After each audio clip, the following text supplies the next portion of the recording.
पहलगाम में हमले के बाद भारत की ओर से जोरदार तैयारियां हैं। भारत की यही तैयारी पाकिस्तान की चिंताएं बढ़ा रही हैं। तभी तो पाकिस्तान जंग चिल्ला रहा है। मगर आपको जानकर हैरानी होगी कि पाकिस्तान के पास जंग के लिए हथियार ही नहीं है। अगर जंग हुई तो पाकिस्तान 4 दिन से ज्यादा टिक नहीं सकता।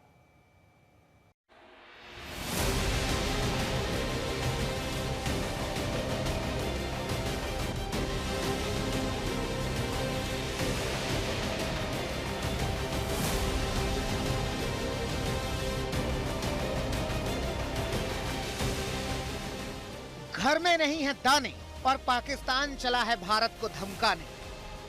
जी हां, पाकिस्तान के हुक्मरान पाकिस्तानी अवाम से लगातार झूठ बोल रहे हैं। वो गीदड़ भभकी दे रहे हैं कि भारत के साथ जंग के लिए वो तैयार हैं। पाकिस्तान हुक्मरान अपनी अवाम को बता रहे हैं कि हथियारों का जखीरा उन्होंने नुमाइश के लिए नहीं रखा है, लेकिन सच्चाई इससे बिल्कुल अलग है। क्योंकि पाकिस्तान की सेना खोखली है, एकदम खोखली, इतनी खोखली कि अगर जंग हुई तो पाकिस्तान भारत के सामने कहीं नहीं टिकेगा। पाकिस्तानी हुक्मरान और उसके सेना प्रमुख बातें तो हवा हवाई करते हैं, मगर सच्चाई ये है कि पाकिस्तान के पास सिर्फ 4 दिन के हथियार हैं। अगर जंग हुई तो 5वें दिन पाकिस्तान घुटने टेक देगा। इन जनाब को तो आप पहचानते ही होंगे। ये है पाकिस्तान के जिहादी जनरल, पाकिस्तानी सेना के चीफ, नाम है आसिम मुनीर। आसिम मुनीर टैंक पर चढ़कर ये संदेश देने की कोशिश कर रहे हैं कि पाकिस्तान युद्ध के लिए तैयार है, मगर सच्चाई ये भी जानते हैं। दरअसल आसिम मुनीर का सामने आना उनकी मजबूरी थी, क्योंकि पाकिस्तान में ही खबरें थी कि आसिम मुनीर ने अपने परिवार को लंदन में सुरक्षित ठिकाने पर छिपा दिया है। तो आसिम मुनीर सामने आए और ताल ठोकी, लेकिन पाकिस्तानी सेना का वो सच छिपा गए जो अब दुनिया के सामने आ गया है। सच ये है कि पाकिस्तानी सेना जो भारत से जंग का दम भर रही है, उसके पास जंगी साजो सामान इतना भी नहीं है कि 4 दिन के बाद 5वें दिन वो टिक पाए। इसकी 2 वजह हैं। पाकिस्तान ने पैसा कमाने के लिए यूक्रेन को हथियार बेच दिए। पाकिस्तान की हथियार फैक्ट्री की उत्पादन क्षमता लचर है। पाकिस्तान में जब भूखमरी फैली थी, आटे की लूट मची थी, तब पाकिस्तान ने चोरी छिपे अपने हथियार यूक्रेन को बेच दिए। हालांकि इस पैसे का 80% हिस्सा पाकिस्तानी सेना ने रख लिया। पाकिस्तान ने BM-21 रॉकेट 42,000, तोप के गोले 60,000 और 1,30,122 mm रॉकेट यूक्रेन को चोरी छिपे बेच दिए। हकीकत यह है कि पाकिस्तानी सेना भारत से जंग का भय दिखाकर अपना उल्लू सीधा कर रही है। पाकिस्तानी सेना की कमान संभाल रहे मुनीर अपना दखल सरकार में लगातार बढ़ा रहे हैं।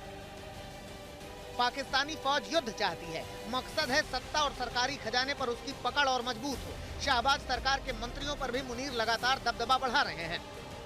पाकिस्तान IMF से मिले कर्ज पर दिन काट रहा है, दूसरी तरफ उसकी फौज इस पैसे पर गिद्ध की तरह नजरें गड़ाए हुए है। कंगाल पाकिस्तान की मालामाल फौज भारत से युद्ध के बहाने अपनी गरीब आवाम का हक मारने पर तुली हुई है। आसिम मुनीर की चाल गहरी और पाकिस्तान के लिए घातक है। वित्त मंत्री और गृह मंत्री पहले से मुनीर की पसंद के हैं। मुनीर ISI चीफ को पाकिस्तान का सुरक्षा सलाहकार बनवा चुके हैं। अब आसिम मुनीर विदेश मंत्री इशाक डार को हटवाकर अपनी पसंद का दूसरा विदेश मंत्री बनवाना चाहते हैं। रक्षा विशेषज्ञ भी साफ तौर पर कहते हैं कि पाकिस्तान की सेना ने हमेशा से आतंकवाद को पाला पोसा है और अब पाक सेना ने ही आतंकियों के जरिए पहलगाम में आतंकी हमला कराया। भारत ने देख लिया है कि पाकिस्तान नहीं मान रहा, टेररिज्म को सपोर्ट कर रहा है, टेररिज्म के को मदद कर देकर उसको ही पनपा कर पाकिस्तान की आर्मी ने उसे पाल कर अब पहलगाम का जो हादसा किया है, तो इस सारे की सब चीज को मद्देनजर रखते हुए और दुनिया भी भारत के सपोर्ट में है। पाकिस्तानी सेना में खौफ का आलम इस तरह से समझिए कि पिछले 10 दिन से वो LOC पर जगह जगह फायरिंग कर रही है। और ये डर तब है जब भारत ने अभी पाकिस्तान के खिलाफ किसी भी तरह की सैन्य कार्रवाई नहीं की है, लेकिन पाकिस्तान में डर बना हुआ है। भारत कहीं से भी कभी भी जवाबी एक्शन ले सकता है। कल रात की ही बात करें तो कुपवाड़ा, बारामूला, पुंछ, राजौरी, मेंढर, नौशेरा और अखनूर में पाकिस्तानी सेना ने बिना उकसावे के फायरिंग की। जाहिर तौर पर पाकिस्तान का डर चरम पर है। इसकी एक बड़ी वजह है भारत की तैयारी और भारत की हुंकार कि पहलगाम का बदला भारत लेगा और जरूर लेगा। आज तक ब्यूरो। पाकिस्तान ने हथियार बेच दिए हैं। उनकी सेना को मालूम है कि वो खोखली है। अगर युद्ध के हालात बने तो पाकिस्तान भारत के सामने कहीं टिक नहीं पाएगा। बावजूद इसके शहबाज शरीफ की सरकार के मंत्री गीदड़ भभकी देने से बाज नहीं आ रहे हैं। कोई परमाणु बम की धमकी दे रहा है तो कोई सिंधु नदी में खून बहाने की बात करके अपनी आवाम को बरगला रहा है। पहलगाम में हुए क्रूर नरसंहार के खिलाफ भारत जवाबी कार्रवाई की तैयारी कर रहा है। भारत की मिसाइल परीक्षण, अरब सागर में भारतीय सेना का युद्धाभ्यास और भारत के जंगी जहाजों की तैनाती पाकिस्तान की नींद उड़ाए हुए है और इसीलिए पाकिस्तान इतना डर गया है कि हवाई बयानबाजी कर रहा है। पाक फौज पर नेताओं की पकड़ नहीं है, लेकिन नेता और उसके राजनयिक एक से बढ़कर एक बेतुके बयान दे रहे हैं। अब रूस में पाकिस्तान के राजदूत को ही ले लीजिए, ये साहब परमाणु हमले की धमकी दे रहे हैं। इन साहब से पहले पाकिस्तान के रेल मंत्री हनीस अब्बासी ने भी बेतुकी बातों की रेल दौड़ाई थी। वो भी बता रहे थे कि उनके पास परमाणु बम है। वैसे पाकिस्तान के इन मंत्रियों को सच्चाई पता है, मगर अपनी आवाम के सामने अपनी इज्जत उतरते देख इन्हें कुछ तो कहना ही है। तभी तो पाकिस्तान गीदड़ भपकियां देने में पीछे नहीं है। शहबाज सरकार का हर मंत्री बेलगाम है और जंग की धमकी दे रहा है। अब पाकिस्तान के रक्षा मंत्री ख्वाजा आसिफ को ही ले लीजिए, उनको रात दिन इसी बात का डर रहता है कि भारत हमला करेगा, लेकिन खुद ख्वाजा ये धमकी देने से बाज नहीं आ रहे हैं कि अगर भारत ने सिंधु का पानी रोका तो पाकिस्तान हमला करेगा। अगर कोई इस किस्म का स्ट्रक्चर बनाने की कोशिश करेंगे, वील स्ट्राइक दैट स्ट्रक्चर, बिल्कुल we'll strike that structure, that will be an act of aggression against Pakistan. वो पाकिस्तान के खिलाफ जारियत होगी। जारियत सिर्फ तोप के गोलों से या बंदूक चलाने से नहीं होती। जारियत के बहुत से अशकाल होते हैं, बहुत सी उसकी जो फेसेस होते हैं, उसमें ये भी एक फेस है, ये बहुत बड़ा फेस है। इससे तो कौमें जो हैं वो प्यास से या भूख से मर सकती हैं। तो ये अगर उन्होंने इस किस्म का अटेम्प्ट भी किया को आर्किटेक्चरल, तो स्ट्रक्चर को पाकिस्तान जो है डिस्ट्रॉय करेगा। और तो और बिलावल भुट्टो की धमकी नहीं सुनी तो क्या सुना आपने? अरे वही बिलावल जो एक जमाने में कहते थे कि कांपे टांग जाएंगी, हाँ वही इस बार ज्यादा उबाल मार रहे हैं। इस बार सिंधु के पानी को लाल कर देने की धमकी है। तो ये डरे हुए पाकिस्तान की भाषा है। अंदर से पाकिस्तान हिला हुआ है, लेकिन जुबानी जंग में उसका जवाब नहीं। आज तक ब्यूरो। भारत ने ठान लिया है कि पाकिस्तान पर वो चौतरफा प्रहार करेगा। तभी तो पहले सिंधु जल समझौता रद्द किया, उसके बाद पाकिस्तान के साथ बॉर्डर बंद किया, आयात निर्यात बंद किया। आयात निर्यात बंद होने से पाकिस्तान को आर्थिक तौर पर नुकसान होगा। इसके अलावा भारत ने मांग की है कि पाकिस्तान को विश्व बैंक से कर्ज ना मिले। ज्यादा दिन नहीं बीते जब पाकिस्तान में भुखमरी के हालात थे, आटे के लाले पड़े थे, चावल दाल तेल चीनी की लूट मची थी। अभी भी पाकिस्तान कंगाली के ही दौर से गुजर रहा है और भारत जिस तरह से सख्त कदम उठा रहा है, उससे पाकिस्तान की कमर टूटनी तय है। पाकिस्तान पर तीन तरफ से मार पड़ सकती है। पाकिस्तानी सेना जंग में कहीं नहीं टिक पाएगी। इससे पाक की हालत और खराब होगी। खेती और खाद्यान्न चौपट हो जाएंगे। दुनिया में पाक की विश्वसनीयता पूरी तरह खत्म हो जाएगी।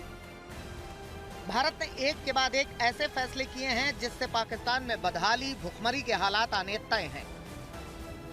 शुरुआत सिंधु जल संधि से करते हैं। अब भारत के लिए पाकिस्तान को ये बताना जरूरी नहीं रह गया है कि वो सिंधु और इसकी सहायक नदियों में कब कितना पानी छोड़ रहा है। छोटी सी वानगी देखिए। भारी बारिश की वजह से जम्मू कश्मीर के सलाल बांध से भारत ने पानी छोड़ा, जिसके बाद पाकिस्तान में बाढ़ जैसे हालात हो गए।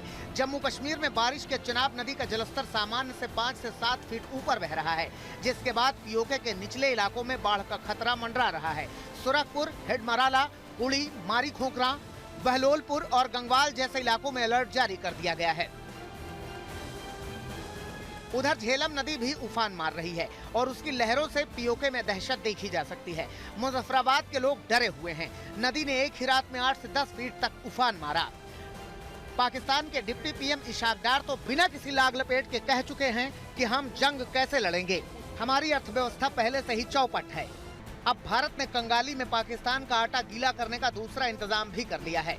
भारत IMF, वर्ल्ड बैंक और एशियन डेवलपमेंट बैंक से गुजारिश कर रहा है कि वो पाकिस्तान को कर्ज न दे, क्योंकि पाकिस्तान इन पैसों से आतंकियों को पाल रहा है। और पाकिस्तान की बदहाली की एक और वानगी देखिए। पाकिस्तान को एक्सपोर्ट बंद करने से अब पाकिस्तान दवाओं के लिए तरस जाएगा। उसको यूरोप से महंगी दवाइयाँ खरीदनी पड़ेंगी। फार्मा का मार्केट कोई साउथ ईस्ट एशियन कंट्री में नहीं है या एशियन कंट्री में नहीं है। फार्मा का हमारा जो कॉम्पिटिटर है, वो मेन कॉम्पिटिटर हमारा यूरोपियन कंट्रीज के साथ है। तो अगर वो इंडिया से नहीं लेते, वो यूरोप से लेते हैं, तो यूरोप में आप जानते हैं मल्टीनेशनल डोमिनेट करते हैं। उन्हीं ने वो मेडिसिन और जो है सिर्फ सोनी के बनाए होते हैं, जिनकी कॉस्ट बहुत ज्यादा होती है। तो जिस तरह का पाकिस्तान में हेल्थ का सिस्टम है, उस तरह की कॉस्ट जनता कितनी कर पाएगी, उसको वो हमें देखना पड़ेगा। तो भारत के साथ जंग पाकिस्तान को भारी पड़ेगी। भारत का एक्शन उसको ऐसे हालात में धकेल देगा जहां से निकलना उसके बूते की बात नहीं होगी। आज तक ब्यूरो।